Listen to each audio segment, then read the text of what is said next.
Hello, everyone. Welcome to Homeland Security Today. I am Christina Tanasichuk, the executive editor of Homeland Security Today, and today we're talking about the Office for Bombing Prevention. And as many of you know, it is National Police Week. It started on May 12th.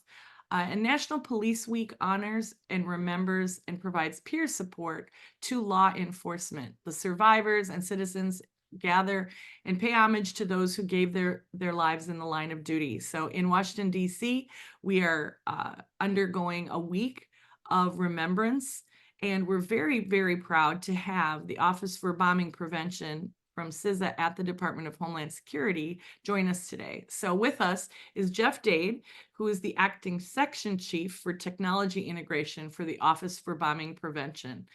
Welcome. Hey, thanks for having me. I'm really happy to be here. Well, us too. So we're happy that you wanted to spend some time with us today and talk a little bit about the office. And it is Police Week. So tell us about the office and how you recognize fallen officers. Sure. So the Office for Bombing Prevention spends most of its mission space is left at Boom. It's prevention and mitigation from bombings, and a bulk of its personnel come from either the military or law enforcement. Actually, I mean, I myself have only been with OBP since September of last year. Prior to that, I wrapped up a 31-year career in law enforcement in the state of New Hampshire.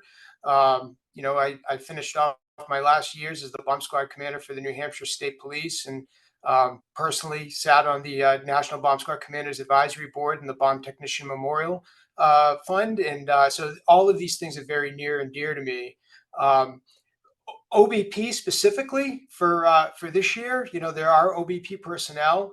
Like I said, we're former law enforcement officers, and I know that they'll be visiting the National Law Enforcement Memorial on May 15th. Actually, some OBP personnel will attend the Bomb Technician Memorial at the FBI's Hazardous Devices School in Huntsville, Alabama.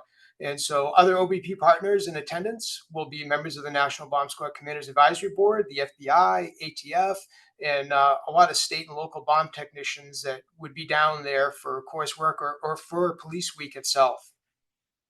Excellent. Well, you play a very important role, and really, we all want to be left of Boom. So you're right where everyone wants to be. Tell us a little bit about how you see the threat landscape for bombings across the U.S., or really as a tactic in general.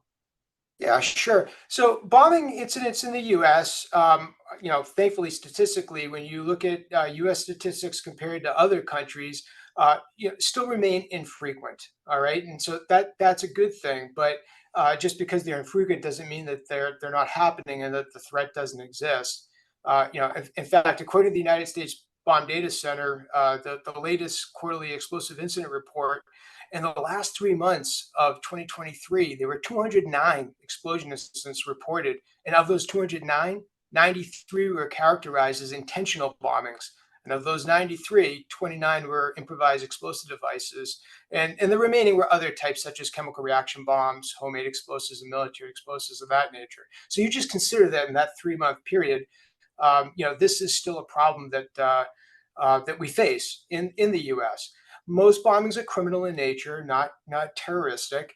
But international terrorists prefer bombs as a tool. The Boston Marathon bombing is a great example. There's an overall, lack of terrorism in the U.S., which is a good thing, but it doesn't mean that it doesn't exist. It's still a problem that we face.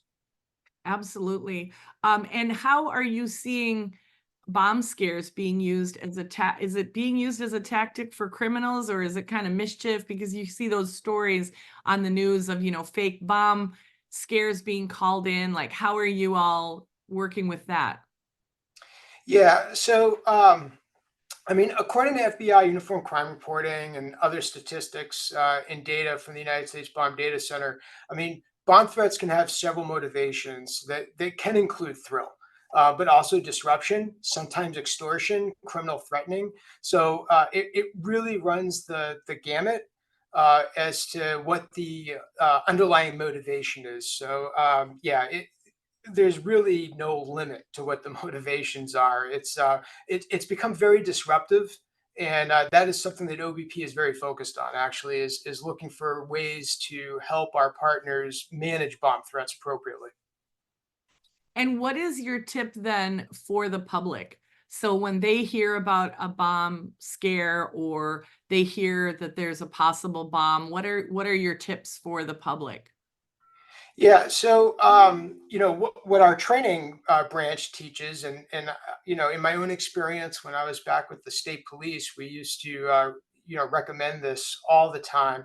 And there's an acronym for it. It's RAIN. But let me explain that, Christina. It's fairly simple. Is that R stands for did you recognize it as a problem? Is this a threat? Is it a suspicious item? Thing of that nature, right? If you recognize something as a potential bomb, then you want to avoid it yourself. So that's A, right? Avoid it yourself. That means get out of there. Get behind cover, get as far away as you can. If you're able to, isolate that from others if you can. Work to keep other people from going where that dangerous item might be. And then N is notify local law enforcement and the local bomb squad. Call 911. It goes back to that basic. I know, some people might even say it's been overused, but it still holds true. See something, say something. S4. So the easiest way to really explain this is that if you can see what you think is a bomb or is a bomb, then it can see you. You're in the wrong spot. And a good way to depict that is because sometimes bombs are a bit opaque, right? It's unclear what the threat is to the general public. And the easiest way to describe it is imagine that item, that suspicious item, that improvised explosive device, as a high-powered rifle pointing right at you.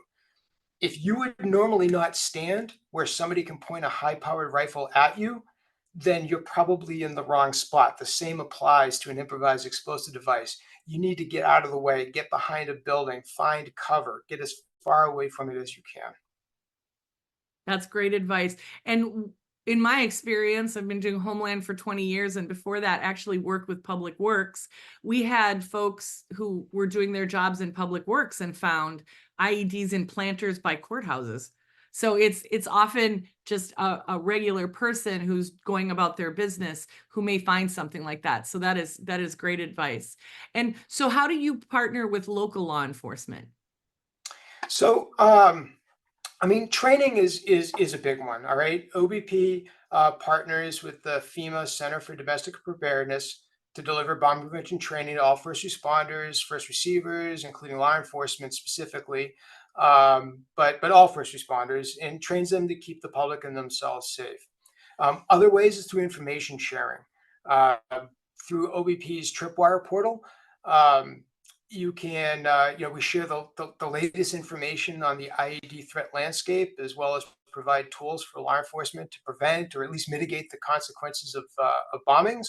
And OBP also provides direct technical assistance through assessments and evaluations, either at the community level or at the unit level. For example, bomb squad, SWAT, explosive detection canine teams.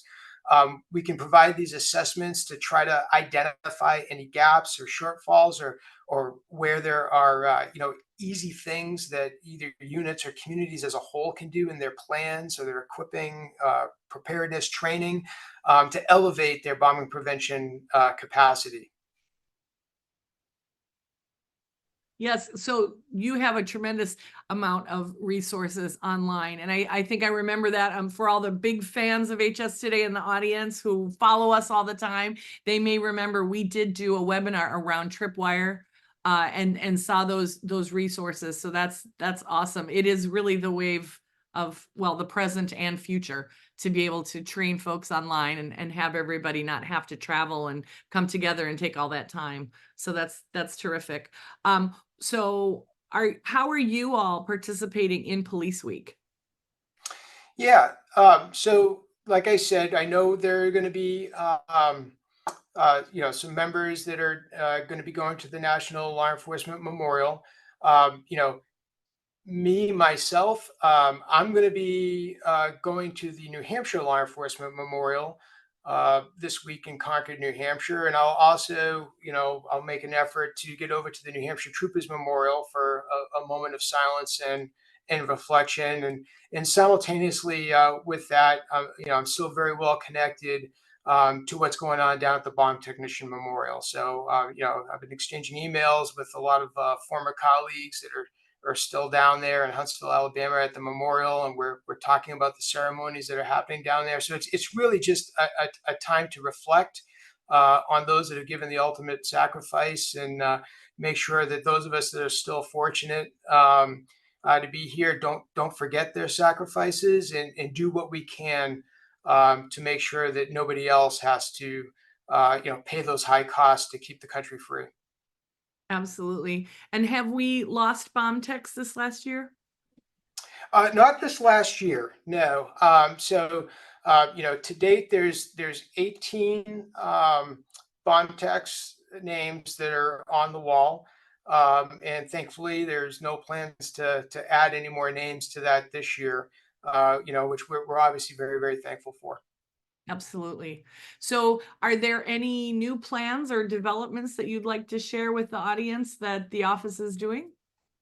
Yeah, so through technical assistance, we've developed a technology integration program that directly builds the capacity of the nation's public safety bomb technicians. Specifically, OBP is hosting technology training events. The next one, in fact, will be this August in Washington State. And OBP currently hosts 4 of these technology training events a year. During these events, bomb technicians will receive training on the latest bomb disposal equipment, and in turn offer feedback on where gaps may exist that then in turn either industry can take to task to better serve those bomb techs, improve the technology, and or we may find gaps in technology that the government may assist in the research, development, testing, and evaluation to then transition to industry for production. So we're really excited about these events because it's a training event for the bomb techs, but we're also finding out where our shortfalls are. So far, the feedback on the ones that we've already done has been enormously positive, with the bomb techs feeling better prepared to respond during special events. We do focus on critical infrastructure sectors, and their exposure and feedback to the latest technology informs both that counter ID technology development, and also training curriculum. What the bomb techs are doing, in the wild, if you will, Christina. Right? It informs any training curriculum that might need to be adjusted at the hazardous devices school. So it's a great program. We're 1 year into it, and we're really looking forward to the years to come.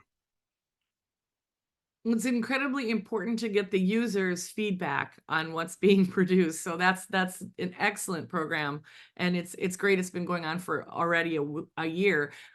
So this has been so informative. What are your 3 tips for the bomb techs in the audience? Do you have like 3 things that you want to share with them?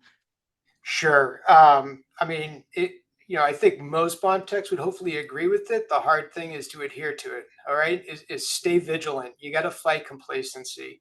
It's so easy to do that. Uh, that would be number one. Second, train hard. You can never stop training. And third is never stop learning. So vigilance, train hard, and never stop learning. The threat keeps evolving. We have to evolve with it, and that means an everlasting learning process. Oh, those are excellent tips. I think that's true for all human beings, bomb techs included. So So true.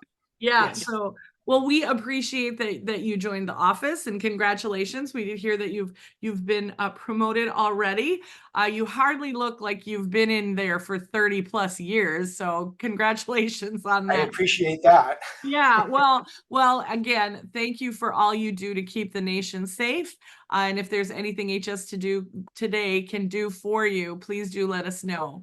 Um, Thank you for joining us for this segment during National Police Week, where we honor our law enforcement fallen and also work to make sure that there's never another fallen. So thank you very much for your time. Christine, I cannot thank you enough for your time, letting us have this obviously very well known and respected platform to get the message out. And yeah, look forward to maybe doing it again. Yes, definitely. Thank you. And we offer the platform for any type of training or any updates that you'd like to do. We have a huge law enforcement following across the nation. So you have a great day, and thanks again for what you do. You too, Christina. Thank you.